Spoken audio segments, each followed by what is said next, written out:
Depuis janvier 2018, la direction du budget a mis en place un dispositif de formation à travers un jumelage institutionnel afin d'accompagner les départements ministériels et institutions dans le chantier de réforme de la loi organique numéro 130/13 relative à la loi de finances. Ce jumelage, conclu avec Expertise France et financé par l'Union européenne à hauteur de 1,2 million d'euros, a pour objectif principal de former 1500 gestionnaires publics sur une durée de 34 mois.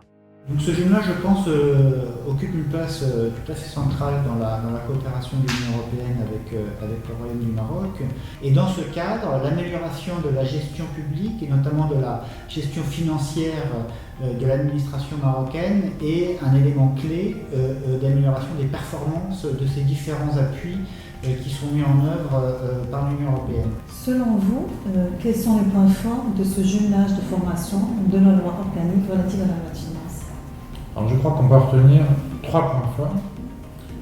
D'abord, c'est un jumelage qui se situe dans la continuité d'un projet précédent qui était d'accompagnement pour la mise en œuvre de la loi organique. Donc c'est la continuité. La mise en œuvre des différents modules de formation prévus dans le cadre de ce jumelage ont permis aux bénéficiaires relevant des départements ministériels et institutions de s'approprier les différentes règles de gestion édictées par la nouvelle loi organique relative à la loi de finances et de s'imprégner de la culture de résultats et de performance tout en l'appliquant dans leur gestion quotidienne. Ce jumelage présente un bilan très satisfaisant. 11 modules de formation dispensés à l'Institut des finances. 37 experts mobilisés pour former 1455 gestionnaires avec un taux de satisfaction de 81%. La répartition par genre des participants est de 57% d'hommes et 43% de femmes.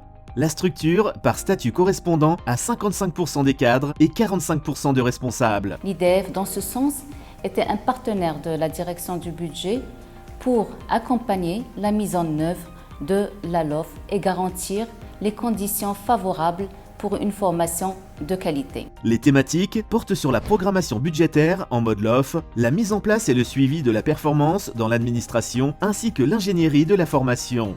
De nombreux livrables sont élaborés lors de ces formations, notamment les kits pédagogiques remis aux participants, les vidéos de vulgarisation sur certains modules de formation et la pédagothèque en ligne. De plus, les formations reposent sur une approche participative et orientée vers les besoins exprimés par les gestionnaires. Il faut saluer un petit peu donc l'approche innovante de la conception et de la mise en œuvre de la formation continue. Il y a plusieurs titres. Dans un premier temps, il y avait donc une analyse des besoins des bénéficiaires qui a été fait un petit peu donc à travers 2 leviers, à travers une analyse documentaire et par là aussi à travers la création de focus group pour examiner donc, en détail donc, les desiderata de l'ensemble des parties prenantes en termes de besoins d'accompagnement, en termes de formation continue. Des ateliers de co-construction, des modules de formation entre les experts français et les gestionnaires marocains ont permis un échange fructueux tenant compte des spécificités du contexte marocain. Un des enjeux stratégiques de la formation LOF est d'assurer la pérennisation des acquis par la constitution d'un vivier de formateurs formés par des experts en andragogie. La particularité de ce jumelage, c'est qu'en plus des formations au profit des bénéficiaires directs, il a prévu des modules de formation spécifiques destinés aux futurs formateurs relevant des différents départements ministériels et institutions. Ceci a permis d'assurer un transfert de savoir-faire et de constituer ainsi un vivier de formateurs qui seraient amenés à dupliquer les différents modules de formation dans leur administration, aussi bien au niveau central que déconcentré. In fine, l'objectif recherché est de pérenniser le dispositif de formation mis en place à travers ce jumelage. L'organisation de visites d'études dans certains pays membres de l'Union européenne a permis aux gestionnaires publics de s'imprégner des meilleures pratiques en gestion budgétaire axées sur la performance. Pour assurer le suivi opérationnel du jumelage, un comité de pilotage réunit chaque trimestre l'équipe projet, les représentants de la délégation de l'Union européenne et de la direction du Trésor et des finances extérieures.